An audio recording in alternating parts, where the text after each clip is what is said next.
সবাইকে আসসালামু আলাইকুম। আশা করি সবাই ভালো আছেন। তো এইচএসসি 25 ব্যাচ করোনার পরিমাণ যে আক্রান্তের পরিমাণ বাড়তেছে, তো অনেকে দোয়া করতেছে যাতে পরীক্ষাটা পেছায়। তো পরীক্ষাটা পেছালে কি হবে তোমাদের একটু তোমাদের গ্রাউন্ড রিয়েলিটি আজকে দেই। কারণ আমি মোটামুটি 2017 ব্যাচ এইচএসসি দিয়েছি এবং 2020-21 যারা পেজ ছিল, 22 যারা পেজ ছিল তারা তোমার করোনা পেয়েছিল। তো তাদের কি হয়েছিল, সামনে ভবিষ্যতে কি হবে, এটা একটা গ্রাউন্ড রিয়েলিটিতে। এখন ধরো তোমাদের যাদের পরীক্ষাটা হবে, যারা এসএসসি পরীক্ষাটা দিবা, এরকম নাই যে ভবিষ্যৎ মানে তোমার অতীতে যে পরীক্ষা পিছায় নাই, যে ধরো স্যারদের রিকোয়েস্ট করে কি করলা যে আচ্ছা আমি স্যার পরীক্ষাটা পিছিয়ে দেন স্যার, আমি পরের বার থেকে কুপায় পড়াশোনা করবো, অস্থির পড়াশোনা করবো, কিন্তু কিন্তু পড়াশোনা কিন্তু হয় না। তো যারা বলতেছে আচ্ছা, যারা যদি এইচএসসি পরীক্ষাটা পিছায় আমি অনেক পরিমাণ পড়াশোনা করব, এটা হবে না, এটা হয় না, ঠিক আছে, কখনোই হয় না। আমি 1% মানুষও দেখি না যারা আমার বন্ধু বান্ধব, আমি আমার স্কুল কলেজ ইউনিভার্সিটি শেষ করে ফেলছি মোটামুটি, তো আমি দেখি নাই যে পরীক্ষা পেছানোর পর কারো অনেক পড়াশোনা হয়েছে। তো অনেকে যে আসো যে আচ্ছা পরীক্ষা পিছাইলে আমি পড়াশোনা করব, তো তোমাদের যে পড়াশোনা হবে এটার কোনো নিশ্চয়তা নাই, কিন্তু আগে মানে অতীতে তোমরা এরকম করো নাই। এখন আসি তোমরা কথাবার্তা বলি ভবিষ্যৎ। সাপোজ তুমি এইচএসসি দিবা, এইচএসসি দেওয়ার পর তোমরা কি করবা, অ্যাডমিশন টেস্ট দিবা, ঠিক আছে, অ্যাডমিশন টেস্ট দিবা। এই অ্যাডমিশন টেস্ট তোমাদের কি হবে, সাপোজ ধরো এইচএসসি পরীক্ষা করোনা আক্রান্ত হয়ে গেল, এইচএসসি পরীক্ষা পিছালো, তো এখন তো একবার পিছাবে না, পরে অটো পাস টাইপ দিয়ে দিবে। যখন তোমার 20-এর যাদের হয়েছিল তোমাদের অটো পাসও দিয়ে দিল, তোমাদের অত পড়াশোনা করা লাগলো না। তো তুমি যে এইচএসসি এর মধ্যে যে পড়াশোনাগুলো করতেছো এগুলা কিন্তু তোমাদের কি এই যে অ্যাডমিশন টেস্ট দিবা, এই অ্যাডমিশন টেস্টের মধ্যে অনেকগুলো রিলেটেবল। তুমি যদি ঢাকা বিশ্ববিদ্যালয় সি ইউনিট, বি ইউনিট বা ডি ইউনিটের, তোমার বিশেষ করে সি ইউনিটের, তুমি একটু চিন্তা করে দেখো যে বা রেজাল্ট গুলো একটু ঘাইটাঘাটি করে দেখো, তোমার ইংরেজিতে এত পরিমাণ ফেল করে, ওদের ফেলের মানে পাশের বা ফেলের পার্সেন্টেজ 92% বেশি, মানে 100% মধ্যে 92%ই ফেল করে। কিসের জন্য? ইংরেজির জন্য। তো ইংরেজি অনেক গুরুত্বপূর্ণ। তো তোমাদের যে এইচএসসির পড়াশোনাটা আছে ওইটার মধ্যে ইংরেজির, সাপোজ আমি ইংরেজির কথাবার্তা বলি, যদি ইংরেজিটা 3টা ভাগে বিভক্ত। একটা তোমার গ্রামার, একটা ল্যাঙ্গুয়েজ, আর একটা কি লিটারেচার। এখন তোমাদের পরীক্ষার মধ্যে লিটারেচার পার্ট থাকে না, ঠিক আছে, এটা থাকে না, এটা কি বাদ, তোমাদের 2টা থাকে, গ্রামার পার্ট, তোমার ল্যাঙ্গুয়েজ পার্ট। এখন তোমার কিন্তু ল্যাঙ্গুয়েজ পার্টটা একটু ভালো করে বোঝাই। সাপোজ আমাকে এই পর্যন্ত কেউ কোনোদিন বাংলা ভাষা শিখায় নাই, আমি বাচ্চাকাল থেকে শুনতে শুনতে দেখতে দেখতে শিখেছি, এবং আমার কিন্তু বাংলার গ্রামাটিক্যাল আমি অত পারি না, কিন্তু আমি কিন্তু বাংলা আমি পারতেছি।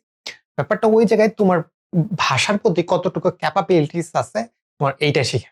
তো এই যে ল্যাঙ্গুয়েজের মধ্যে কিন্তু ভালো মতো তোমার ল্যাঙ্গুয়েজটা কারেক্ট করার জন্য তোমার গ্রামাটিক্যালও পারা লাগবে, গ্রামারটাও পারা লাগবে। তো তোমার যে ন্যারেশন পড়তেছো বা যা যা পড়তেছো, গ্রামাটিক্যাল রুলস, তো এগুলো কিন্তু অনেক ক্ষেত্রে তোমার ল্যাঙ্গুয়েজে লাগবে। তো যখন তুমি প্রিপারেশন নিচ্ছ, অ্যাডমিশন টেস্ট দিবা, তোমাদের কিন্তু অত সময় নাই যে আচ্ছা তুমি গ্রামাটিক্যাল পড়বা, পরে ল্যাঙ্গুয়েজ, ভোকাবুলারি, প্রিপোজিশন এগুলো পড়বা, অত সময় নাই।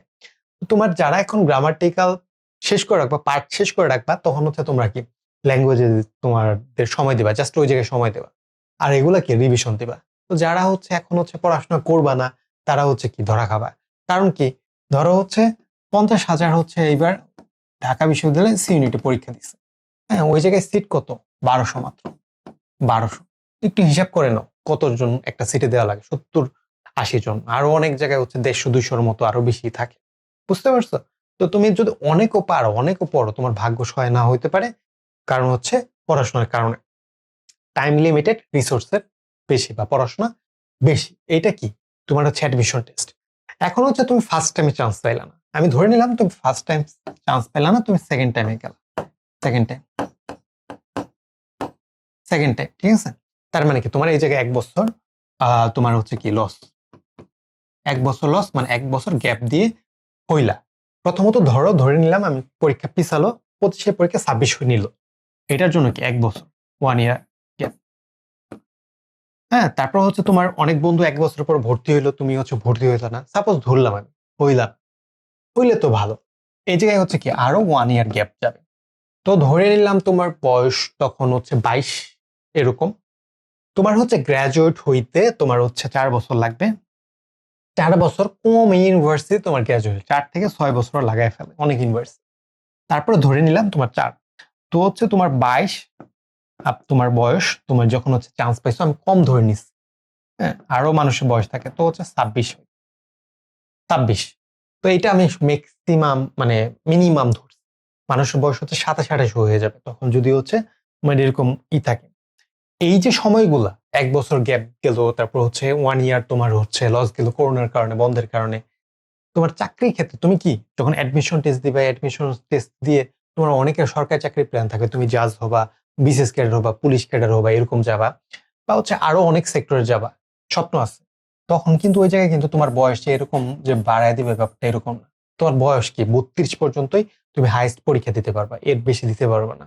তো এই জায়গায় যে 1 বছর, ওই জায়গায় 1 বছর, আরো যে হচ্ছে তুমি হচ্ছে লস করলা, এটা কি তুমি হচ্ছে এই জায়গায় আর পাবা না, মানে হচ্ছে কি করতে পারবে না। তো তোমার লাইফের থেকে অলরেডি 2-3 বছর লস হয়ে গেছে। আমি এই বয়সে এসে বুঝতেছি যে হচ্ছে তোমার কত পরিমাণ আমার মানে যে ইউনিভার্সিটি গ্যাপ থাকে। এই জায়গায় 4 বছর বললাম, 4 বছর তো কোনোদিনই শেষ হবে না, 5-6 বছর লেগে যাবে যদি করোনা থাকে। করোনা থাকলে হবে 5-6 বছর হবে। তো এক হাফ বছর বা 1 বছরও কত পরিমাণ গুরুত্বপূর্ণ। সাপোজ আমি আমার ইউনিভার্সিটি থেকে তাড়াতাড়ি পাস করছি, কিন্তু আমার ইউনিভার্সিটি অনেক ডিপার্টমেন্ট আছে যেগুলো এখনো পাস করে বের হয়। তো এগুলা তোমার হয়, তো তোমার লাইফ থেকে 1-2 বছর 3 বছর যাবে, কিন্তু তোমার চাকরির বয়স এরকম না যে সরকার আচ্ছা করোনা আছে, সরকার তোমার বয়সটা 32 থেকে 34 করে দেবে, এরকম হয় না। এই যে জুলাই আন্দোলন যে হয়েছে 30 থেকে 32 করলো, এরকম তো আর আন্দোলন হবে না যে 35 বা 40 করে দেবে, এরকম হবে না। ঠিক আছে, ওগুলো হচ্ছে কি রিয়ার এক্সেপশন, ওরকম ধরা যাবে না। তারপরে আসে তোমার যে তোমার যে পড়াশোনা করলা, যে ইংরেজি, তোমার হচ্ছে ম্যাথ, প্লাস হচ্ছে বাংলা, হ্যাঁ এগুলা কি তুমি অ্যাডমিশন টেস্টে পড়তেছো না, এগুলোই তোমার চাকরির জন্য লাগবে। তুমি হচ্ছে যখন হচ্ছে তুমি পরীক্ষা দিলা, তুমি এসএসসি পরীক্ষা দিলা না, এগুলো ভালো মতো পড়লা না। দ্বিতীয়ত তুমি অ্যাডমিশন টেস্টে দিলা, এগুলো মোটামুটি পড়ে চান্স পাইলা, বা অনেকে হচ্ছে পড়বেও না, দেখবে এত পড়াশোনা। তুমি এইচএসসি লাইফে যত পড়াশোনা করছো, তোমার অ্যাডমিশন টেস্টে মনে করো তার 2-3 গুণ পড়াশোনা করা লাগবে, মাত্র 3-4 মাসে বা 5 মাসে। এত পড়াশোনা অনেকে ছেড়ে দিবে। তো যখন তুমি চাকরি পরীক্ষায় যাবা, দেখবা হচ্ছে এগুলাই পড়াশোনা করতেছে, তুমি গ্যাপ দিতেছো, তখন হচ্ছে প্রচুর পরিমাণে হতাশায় ভুগবা বা অনেক পরিমাণ ঝামেলায় ভুগবা। আমি আমার স্টোরি থেকে বলি, আমি জীবনে হচ্ছে জ্যামিতিতে ইংরেজি পার্ট, মানে ম্যাথের পার্টে জ্যামিতিতে প্রচুর পরিমাণে গ্যাপ দিছি। এই গ্যাপগুলা এখন হচ্ছে আমার ফিল আপ করা লাগে। প্লাস হচ্ছে আমার অনেক বন্ধু, আমার ব্যাচেরই অনেক বন্ধু ভালো ইউনিভার্সিটি থেকে পাশ করে তারা হচ্ছে ভালো জব পেয়ে গেছে, ঠিক আছে? হ্যাঁ, কিন্তু হচ্ছে আমি জবের জন্য আমার যে কাঙ্ক্ষিত জব, ওই জবটা পাচ্ছি না, ঠিক আছে? যে হচ্ছে আমি যে জব খুঁজতেছি বা চাচ্ছি, ওটার জন্য আমি আরো পড়াশোনা করা লাগতেছে, প্রিপারেশন লাগতেছে, কিন্তু আমার বন্ধু প্রিপারেশন নিয়ে ফেলছে বা হচ্ছে চান্স পেয়ে গেছে বা ওই জায়গায় জব করতেছে। কারণ কি, সে হচ্ছে এই যে এসএসসি লাইফে ভালো মতো পড়াশোনা করছে, তারপর হচ্ছে তো অ্যাডমিশন টেস্টের সময় হচ্ছে পড়াশোনা করছে, তারপর ঠিক জায়গায় চান্স পেয়ে গেছে। আমার ক্ষেত্রে করে না, কিন্তু আমি কিন্তু মিডিওকর স্টুডেন্ট বা ব্যাক বেঞ্চার। তো ব্যাপারটা হচ্ছে যারা চিন্তা করতেছো এইচএসসি আচ্ছা পিছায় দিলে কি হবে, কিন্তু ব্যাপারটা এরকম না। তুমি যখন হচ্ছে রিয়েলিটি ফেস করবা, তারপর রিয়েলিটিটা অন্যরকম ভিন্ন হবে। তো এই করোনা কি বাড়বে কিনা বাড়বে না, এটা হচ্ছে আল্লাহ জানে ভালো, কিন্তু দোয়া করো যাতে না বাড়ে।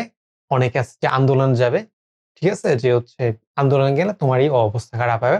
গতবার যে হচ্ছে আম, তোমার এইচএসসি তে নটরডেম দেখলাম যে হচ্ছে তারা অটো পাস চাচ্ছে না, হ্যাঁ। এই যে একমাত্র এই নটরডেমে দেখবা, ভবিষ্যতে তুমি যাবা যখন বড় বড় প্রতিষ্ঠানে যাবা, দেখবা নটরডেমের স্টুডেন্ট গুলো তোমার হচ্ছে তোমার সিনিয়র আছে, তোমার বড় পজিশনে বসে আছে, তোমার বয়সে দেখবা তোমার বড় পজিশনে বসে আছে। কারণ কি, তারা হচ্ছে গ্যাপ দেয় নাই, বা লাইফে যে জায়গায় ফাঁকিবাজি করা যেত তারা ফাঁকিবাজিটা করে নাই, প্রপারলি কাজ করেছে। কিন্তু আমার মতো মানুষজন যারা হচ্ছে ফাঁকিবাজি করবা, তার অবস্থাটা ওই রকমই হবে। তো ভবিষ্যতের চিন্তাটা এখনই করে রাখবে। ঠিক আছে? সবাইকে বেস্ট অফ লাক।